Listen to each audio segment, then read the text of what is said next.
Prazos não cumpridos, dinheiro que acaba, empreendimentos que não são entregues. Esses são problemas que vemos em algumas obras públicas no país. Um levantamento do TCU mostra que o Brasil tem mais de 14 mil obras paralisadas. Mas por que tantos atrasos e paralisações? Esse é o assunto do Eu Fiscalizo deste mês.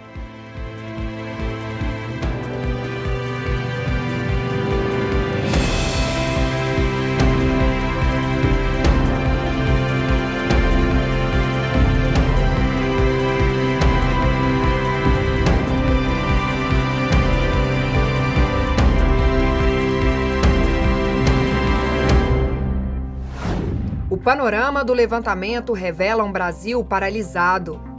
Trabalhos recentes do Tribunal de Contas da União identificaram que 14 mil obras deveriam estar em andamento, num total de 38 mil analisadas. Isso representa mais de um terço, 37%, que não tiveram avanço ou apresentaram baixíssima execução nos últimos 3 meses. A previsão de gasto com esses empreendimentos é de 144 bilhões de reais. 10 bilhões já foram aplicados e não se sabe exatamente o que vai acontecer com esse investimento. É um quadro muito ruim, é um quadro que mexe com a dignidade humana, porque ele atenta contra o social. Essas obras inacabadas e paralisadas muitas vezes têm uma presença social marcante, são obras de infraestrutura que param o Brasil, são obras que se avolumam, se agigantam no Estado, tem um efeito cumulativo. O trabalho traz um retrato de cada Estado, né? A disposição e a distribuição de cada Estado. Isso é o nosso objetivo final, é o interesse público, evitar o desperdício, que nós temos 10 bilhões desperdiçados e não utilizados, não eficazmente utilizados nesse momento. Para chegar ao diagnóstico, o TCU trabalhou com bases de dados consideradas representativas do governo. As bases de dados são da Caixa Econômica Federal, do Programa de Aceleração do Crescimento, o PAC, do Ministério da Educação, do Departamento Nacional de Infraestrutura de Transportes, o DENIT, e da Fundação Nacional de Saúde, a FUNASA. Buscamos identificar quais sistemas do Poder Executivo dispõem de informações que pudessem ser utilizadas no trabalho. Daí, cinco sistemas se destacaram, levando em consideração principalmente a grande quantidade de obras que cada órgão ou entidade gerencia, os valores desses empreendimentos. Então, sim, os sistemas utilizados como base para o trabalho atual, eles têm uma grande representatividade, não só em relação a valores, contratos de elevada magnitude no cenário total, mas também em relação à quantidade de contratos. Essas obras paralisadas, ela tem um impacto social relevantíssimo.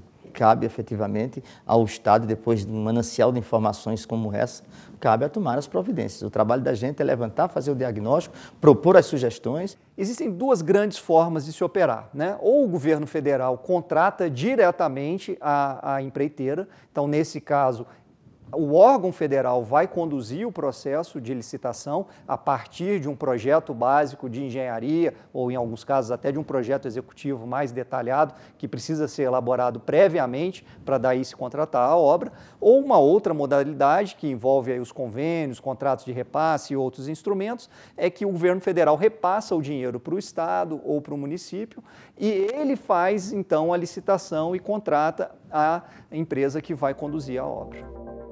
Especialistas no assunto concordam que a conclusão de uma obra pública depende de uma série de etapas, que se inicia muito antes da licitação.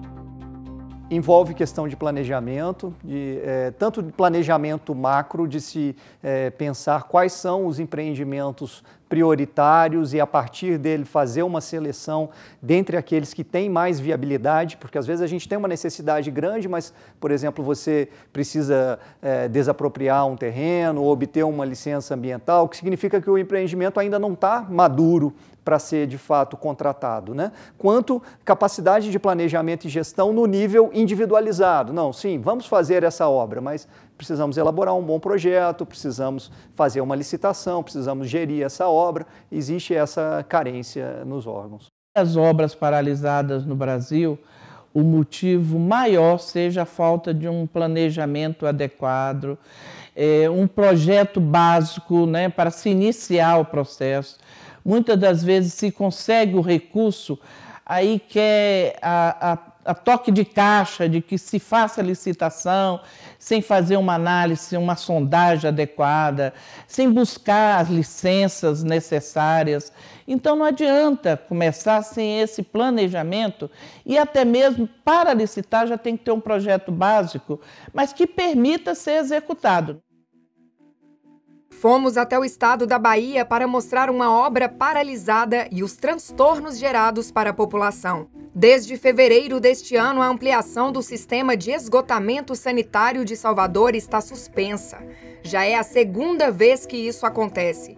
O empreendimento abrange 3 bacias hidrográficas. São 46 mil famílias em mais de 10 bairros que seriam beneficiadas com cerca de 100 quilômetros da rede de esgoto. A gente está sofrendo por um problema que a obra está parada, o esgoto está em céu aberto, a gente tem que ficar buscando água no vizinho, então é uma situação muito difícil para a gente. A gente passa por uma situação muito desagradável, esgoto a céu aberto, muita muriçoca, muito problema, trazendo muitos riscos para a gente aqui, no caso de doenças praticamente contagiosas, porque temos muitas crianças ao redor e realmente isso não faz bem à população. A empresa baiana de águas e saneamento de Salvador é a responsável pela obra que foi iniciada em 2009.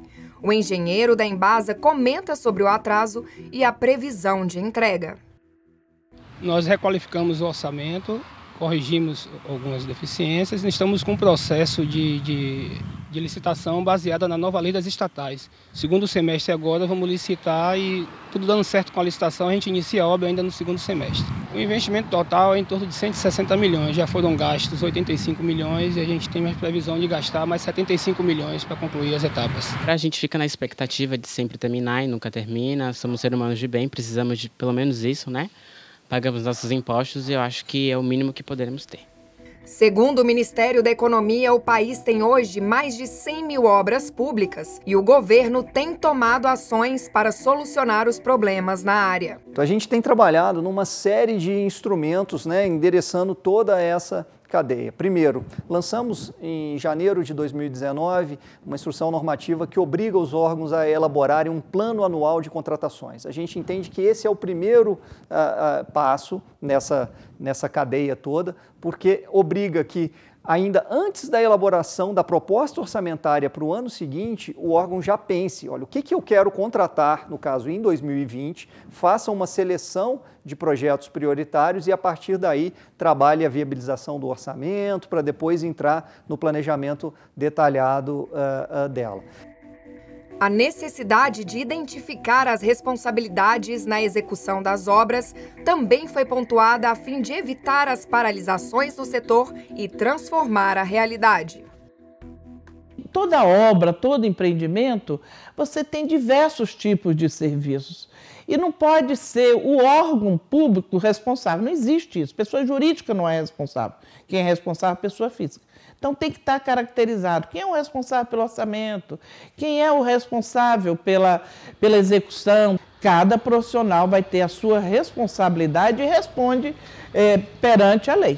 Uma questão, infelizmente, ainda existe no nosso Brasil, obras paralisadas por cunho político.